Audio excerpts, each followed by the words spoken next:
escuchando el disco Slave to the Grind de la banda estadounidense Skid Row, disco del año 1991.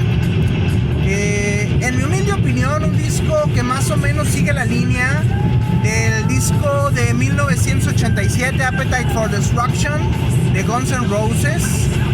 Una banda que le mete ahora sí que el pedal del acelerador hasta el fondo, le sube todo el volumen a las guitarras y nos regala un festín de rock duro, crudo, abrasivo. El gran problema es que ya en 1991 la sombra de Nirvana se asomaba y ya sabemos que borraría por completo del mapa a todas estas bandas del llamado, en lugar de hard rock, llamado hair metal, que surgió ahí en Estados Unidos en los 80s. Y bueno, ya para inicio de los 90s, pues todas estas bandas serían prácticamente borradas del mapa por el movimiento grunge originado en la ciudad de Seattle, en el estado de Washington, en la ciudad de Seattle, allá muy al noroeste de los Estados Unidos de América. Vaya semana en el ambiente político que ha iniciado. Primero con la definición, llamémosle así, de quién será candidata o candidato del llamado Frente Amplio por México. Estamos hablando de Xóchitl Gálvez. Luego por ahí de un proceso, obviamente con sus correspondientes controversias al interior. Vimos la declinación.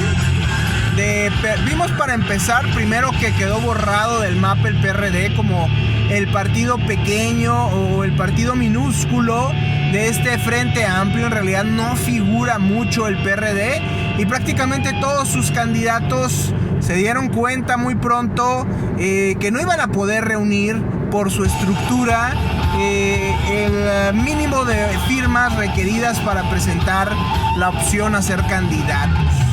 Quedaron los mismos que ya habíamos estado escuchando, más una sorpresa.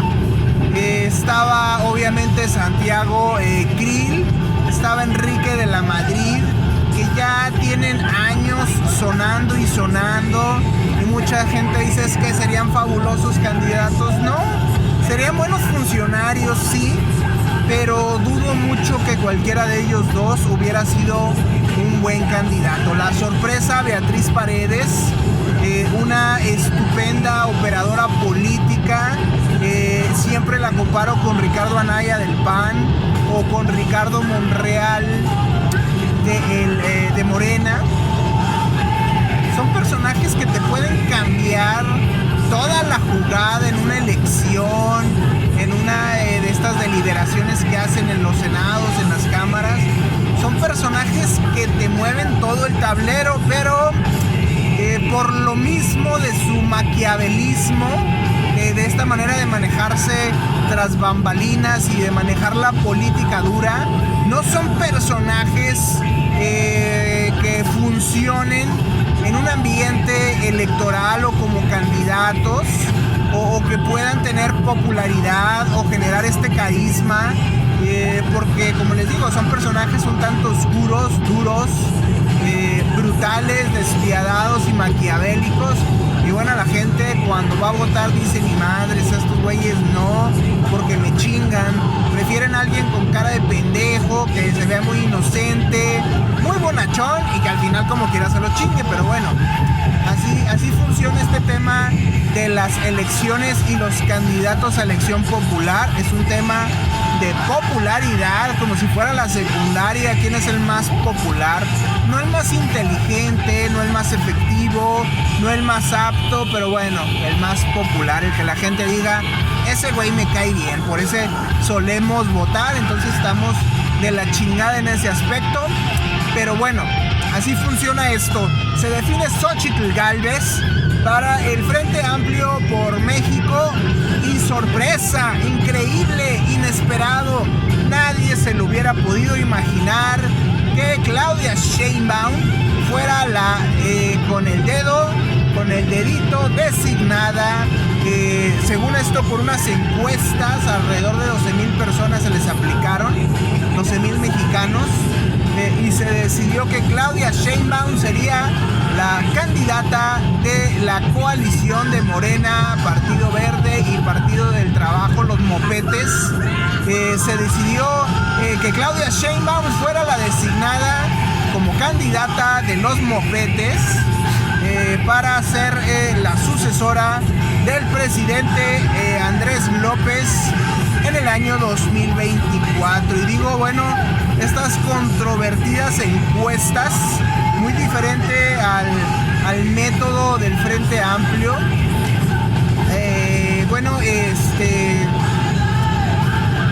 Obviamente dejó muchas inconformidades al interior este tema de las encuestas. Hay que recordar que hubo un trabajo muy intenso por parte de los llamados siervos de la nación, que estuvieron al pendiente, controlando, llevando estadística dura de todas estas personas que reciben apoyos de programas sociales por parte del gobierno. Entonces ellos tienen bien identificado, estos siervos de la nación, en donde la gente vota por Morena, en donde la gente vota por el PRI, por el PAN, en donde la gente tiene preferencia por Claudia Sheinbaum, en donde por Marcelo Ebrard, etcétera. Y bueno, todo esto sirvió para controlar, manipular y dirigir estas encuestas con el fin de favorecer a ya sabemos quién, a Claudia Sheinbaum, que carece totalmente del carisma, del arrastre, del empuje, de la fuerza, del liderazgo, que hay que reconocerlo, lo tenía el presidente López. Pero bueno, a fin de cuentas el presidente dijo quién es la más sumisa, quién me es más fiel, y ahí fue donde dijo ella va a ser la sucesora.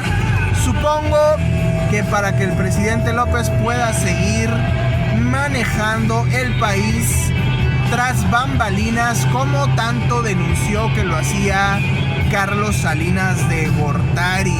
En lo personal, creo que como candidata Claudia Sheinbaum no tiene nada que ver con Xochitl Gálvez. Hay que ser muy honestos y muy claros.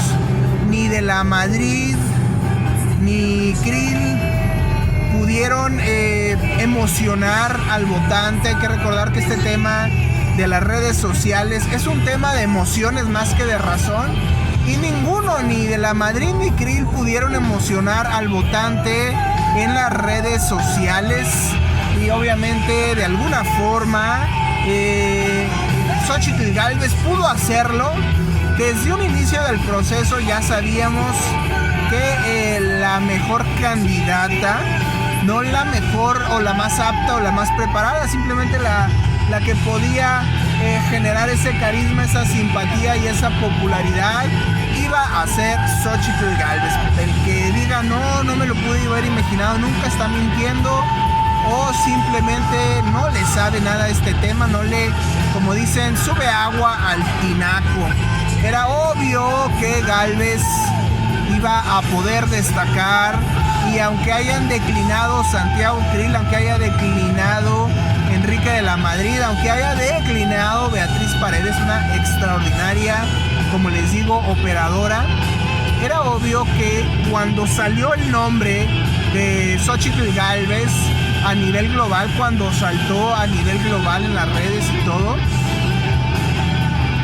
era obvio que no había existido otro candidato dentro de la oposición que emocionara, que despertara algo, que sacudiera el tablero, y tal fue la sacudida que prácticamente Gálvez le robó por completo la narrativa nacional política al presidente durante varias semanas. Error garrafal de los seguidores del presidente en redes sociales, que se le fueron a la yugular durísimo a Xochitl Gálvez, y que como con todo buen candidato populista, outsider, lo único único que hicieron fue fortalecer a Xochitl, hacer que su nombre estuviera mencionado constantemente. Y bueno, lo único que hicieron atacando a Xochitl fue hacerla crecer y hacerla más fuerte, al grado que ahorita ya es la candidata, y en el sentido estricto de popularidad y de carisma, Gálvez debería poder borrar del mapa a Claudia Sheinbaum, pero bueno, sabemos que el partido en el poder tiene todo el poder, todo el dinero, todas las ventajas para poder impulsar a un candidato tan gris, tan indiferente, tan aburrido como lo es Claudia Sheinbaum. Vamos a ver ahora qué va a hacer Marcelo Ebrard, molesto porque no fue él el elegido, a pesar de que tiene haciendo fila yo creo que unas 2 décadas. Sin embargo, Marcelo siempre ha sido utilizado por el presidente López y bueno, esta no es la excepción. Podría ser que Marcelo Ebrard emigrara al partido Movimiento Ciudadano con Dante Delgado, que a estas alturas su aparente indefinición al no sumarse ni al oficialismo ni al Frente Amplio por México pudiera implicar que fuera o fuese una condena para que el partido pierda su registro. Aparentemente Movimiento Ciudadano avanzó mucho colocando la candidatura de Samuel García en Nuevo León, colocando a Luis Donaldo Colosio en la alcaldía de Monterrey. Y bueno, obviamente tenían a Enrique Alfaro ahí en el estado de Jalisco. El detalle es que Samuel García no ha hecho mucho en Nuevo León, salvo el tema de Tesla, el tan cacareado tema de Tesla, que aún no hay ni una pinche piedra, ni un árbol removido, ni nada, ahí en el Jonuco, en la carretera Saltillo. Y bueno, ese es el único mérito de García. Colosio simplemente ha dicho: yo la aguanto, no quiero ahorita moverme al tema presidencial, adiós, bye. Y bueno, el único que quedaba disponible era Enrique Alfaro. Alfaro sabe que hay posibilidades de perder el poder en Jalisco y por eso ha estado coqueteando con el Frente Amplio y aparentemente dejando entrever una posible ruptura al interior de Movimiento Ciudadano. Movimiento Ciudadano posiblemente no tiene candidato para el 2024 y Marcelo Ebrard ya no tiene partido que lo apoye, que lo respalde como candidato para el 2024. Parecería que las cosas de alguna manera, de alguna forma se han conjugado para que Movimiento Ciudadano y Marcelo Ebrard vayan en fórmula, vayan juntos, y al final ya no sabemos si Marcelo sigue sumiso y leal al presidente López y ahora va a buscar dividir el voto opositor, rascarle 3 o 4, quitarle, arrebatarle 3 o 4 puntos quizá a el Frente Amplio, a la oposición. Y bueno, la gran sorpresa definitivamente es la incursión para estas candidaturas del actor Eduardo Verástegui, personaje cercano a la ultraderecha en Estados Unidos, a Donald Trump, y a la ultraderecha en Europa. Estamos hablando del partido Vox de España. Eduardo Verástegui tiende lazos hacia ambos lados del Atlántico, por así decirlo, y bueno, presenta su registro para buscar ser candidato aparentemente independiente en el 2024, pero nos preguntamos, ¿Eduardo Verástegui en realidad es independiente o será independiente? ¿Quién va a estar en lo oscuro detrás de Eduardo Verástegui? Quieren votar por un candidato que creo que ni siquiera terminó la prepa. Quieren que dirija un país, ¿en serio?